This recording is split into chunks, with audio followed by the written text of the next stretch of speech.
مساء الخير، مساء الفل والجمال.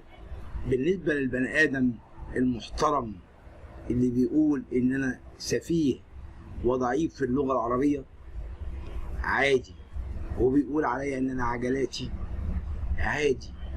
لما قليل الأدب يشتم ذو الأدب، ما هو قليل الأدب.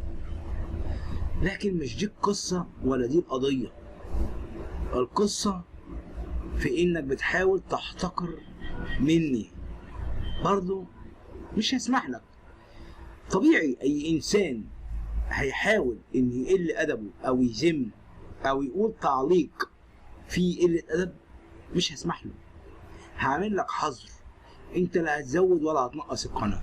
من حقك تقول تعليق سلبي. ياما كتير قوي من إخواتنا المسلمين بيقولوا لي ادخل الإسلام لكي ينشرح صدرك وكل الكلام ده. واحد بيحب دينه وشايف إن دينه صحيح 100%.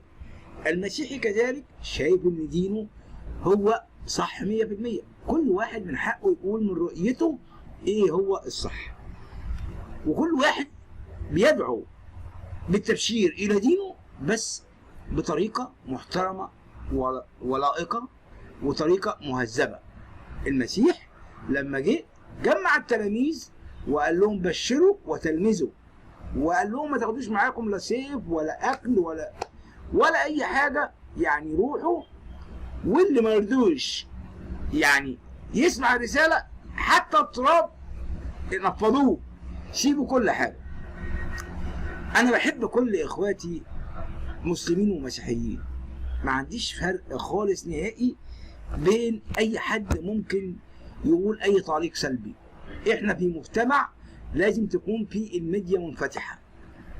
طيب هنا النهارده الإخوة المصريين المسيحيين الأقباط، سوري، المصريين المسيحيين وليس الأقباط، بيطالبوا في قطر طلب هو بالنسبة للمجتمع المسيحي يكون مهم أو غير مهم.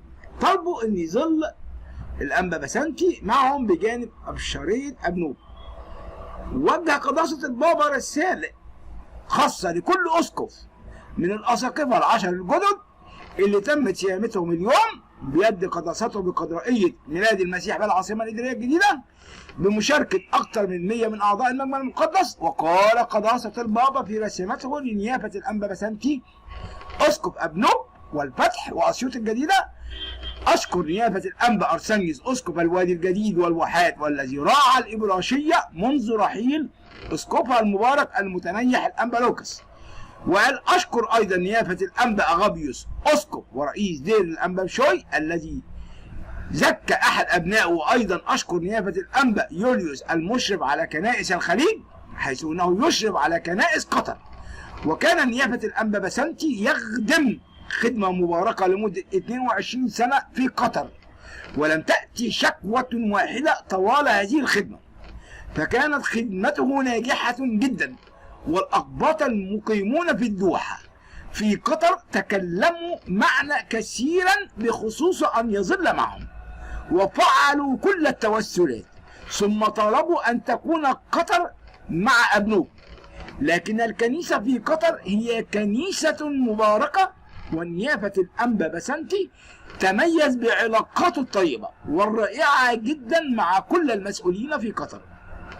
وبالحقيقة كان ناجحا وصانع سلام هناك، وسيكون بالمثل في هذه الإبراشية الجديدة التي سيخدم فيها إبراشية أبنوب والفتح وأسيوط الجديدة ودير مريمينا. هي إبراشية منظمة جدا تراقها المتنيح نيافة الأنبا لوكاس في حال رائع من التنظيم. وقد طالعت التقارير التي قدمها لنا نيافة الأنبا أرسنيوس أسقف الوادي الجديد والواحات والمشرف على الإبراشية بعد رحيل أسقفها، فكانت تقارير منظمة إلى أبعد الحدود. ولذلك سأسلم هذه التقارير لنيافة الأسقف الجديد لكي يستكملوا عملا ناجحا في إبراشية مباركة، وهذه الإبراشية تضم دير مريمين المعلق بجبل أبنوب، وهذا الدير يحتاج إلى اهتمام رهباني، ولذلك أطلب من نيافة الأسقف الجديد أن يقضي وقتا كافيا في هذا الدير بين أبناء الرهبان الأحباء ويهتم بهم، والاهتمام الرهباني أيضا أولى قبل أي اهتمام معماري آخر.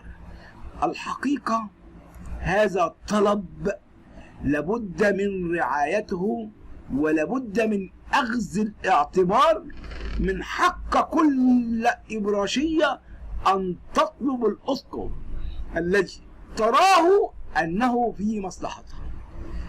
الحقيقة أيضا إننا أصبحنا في مصر أكثر من 100 مليون، والدولة في حاجة إلى الاهتمام الكبير، في حالة إلى أكبر من أي شيء. هناك أقاويل أن أبونا مكاري يونان يطارد الأرواح الشريرة. أبونا مكاري يونان طارد الأرواح الشريرة لا نستوعب الجوانب الإيمانية في المسيحية بالعقل فقط. يهاجموني موافق وراضي أن أكون مداسا لخلاص البشرية، هذا ما قاله المتنيح، وكما علمنا أنه ودع علمنا بشيخوخة صالحة. الأب القس مكاري يونان وهو كاهن الكنيسة المرقسية الكبرى بالأزبكية بعد معركة كثيرة مع فيروس كورونا عن عمر يناهز 88 سنة، وبعد خدمة كهنوتية لأكثر من 45 عاما، ليلحق بزوجته التي توفيت متأثرا بنفس الفيروس. ونحن نعلم أن صلوات التجميز تمت في هذه الكنيسة في وسط وشغب كبير من الشعب. الأب مكاري يونان من مواليد 1 مارس 1934، وكان ترأس مثلث الرحمات الأنبا ميخائيل مطران أسيوط السابق في 18 يوليو سنة 76. طقس صيامته كاهنا جاء بعدها الأب مكاري يونان للقاهرة للخدمة في الكنيسة المرقسية بالأزبكية. ليس بالعقل فقط، عرف عن الأب مكاري قدرته على إخراج الشياطين، وفي إطار ذلك قال يونان معلقا على عدم تقبل البعض إخراجه للشياطين من الأجساد. ليس بالعقل فقط، نستوعب الجوانب الإيمانية لا سيما في المسيحية. محتاج يقين إخراج الشياطين وعملية سهلة بكلمات الإنجيل ورش الماء. أجاب مكاري يونان قائلا: الموضوع محتاج يقين، يستحيل إلى قوة لتحقيق هذا الهدف، وأنا راضي بالهجوم عليه، راضي أكون مداسا من أجل خلاص هذا الشعب. ده المسيح انتقدوه، وأنا فين من المسيح؟ اسم المسيح يهزم مملكة الشياطين. مضافا خلال لقاءاته الإعلامية والكاتب الصحفي عادل حمودة في برنامجه معكم التي أذيع على شاشة CBC: للشيطان مملكة لا سلطان عليها إلا اسم يسوع المسيح. وهذا أمر لا يدركه العقل وحده، بل مع موهبة مرتبطة بالإيمان. لذلك من الصعب أن يمتلك الجميع هذه الموهبة. الشيطان يريدك شرير. أدركت هذه الموهبة حين بلغت 36، ويحكي قائلا: وقتها أنقذت شاب بإخراج الشيطان منه، مشددا في ناس بتتكلم دون دراية وعلم. ويسعى الشيطان لجر الإنسان لطريق الشر، وعدو الخير يمتلك القدرة على التسلل إلى أجساد البشر ليبعدهم عن أسرهم. كما شدد المسيح الحقيقي يبشر الشيطان بالتسلط عليه، كونه يسلك الطريق المستقيم. أما المسيحي لكنه إذا مارس الخطية يصبح صيدة ساهلة للشيطان، الإنسان يخوض حربا متواصلا مع الشيطان، فإن لا خير يتربص بنا دائما، الشيطان متربص. لذلك في المسيحية يقدم الشخص توبة ويعترف بخطاياه للكاهن حتى يرمي الخطايا عنه أولا بأول. ونصح أبونا المتنيح مكاري يونان بضرورة الانفكاك عن الكراهية لأنها خطية عظيمة. أشكر كل أحبائي وأنتظر اشتراككم في القناة وتعليقاتكم الجميلة سواء إن كانت إيجابية أم سلبية. شكرا لمحبتكم، والله يتمجد والله يمجد كل قدسين. مساء الخير أحبائي، مع قناتكم قناة الملكة والأمير. فيديو إبراهيم عيسى: السلفيون يعملون لصالح أفكار الإخوان، وقد نتفاجأ بقندهار بسبب سيطرة التيار السلفي على عقول كثيرة. المكاتب الإدارية للإخوان موجودة حتى الآن. وكتب لنا الصحفي جرجس قدسي: قال الإعلامي والأديب إبراهيم عيسى: قد نتفاجأ بقندهار كما حدث بعد 25 يناير بسبب سيطرة التيار السلفي على عقول الكثيرين من المصريين.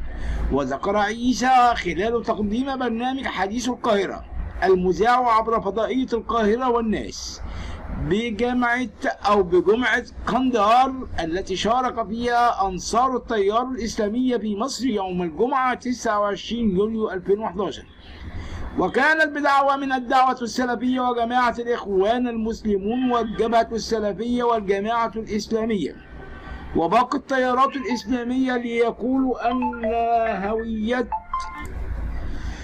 وذكر عيسى خلال تقديم البرنامج حديث القاهرة المذاع عبر فضائية القاهرة والناس بجمعة قندهار التي شارك فيها أنصار التيار الإسلامي في مصر يوم الجمعة 29 يوليو 2011، وكانت بدعوة من الدعوة السلفية وجماعة الإخوان المسلمون والجبهة السلفية والجماعة الإسلامية وباقي التيارات الإسلامية ليقولوا أن هوية مصر إسلامية، وطلبوا بالحفاظ على نتيجة الاستفتاء ردا على دعوات التيارات العلمانية للمقاطعة. وقد رفع المشاركون بها راية العقاب وسمتها التيارات العلمانية المقاطعة بجمعة قندهار. ولفت عيسى الناس دي موجودة لحد دلوقتي، وأيضا المكاتب الإدارية للإخوان والفلوس اللي بتوصل لسجناء الإخوان برضه لسه بتتوزع وموجودة. وتابع ومكاتب الشعب واجتماعات الأسر، كل ده مستمر. والسلفيين طبقتين: طبقة القيادات المصدرة والمقدمة للناس. وقال أيضا: والقاعدة الكبيرة من السلفيين تعمل طوال الوقت لصالح أفكار الإخوان وحتى لو هم بيكرهوا الإخوان. لافتا فكرة أن نتعثر غير موجودة، لابد من النجاح لأن البديل للأسف هو الفوضى. أما النجاح أو الفوضى أو الإخوان.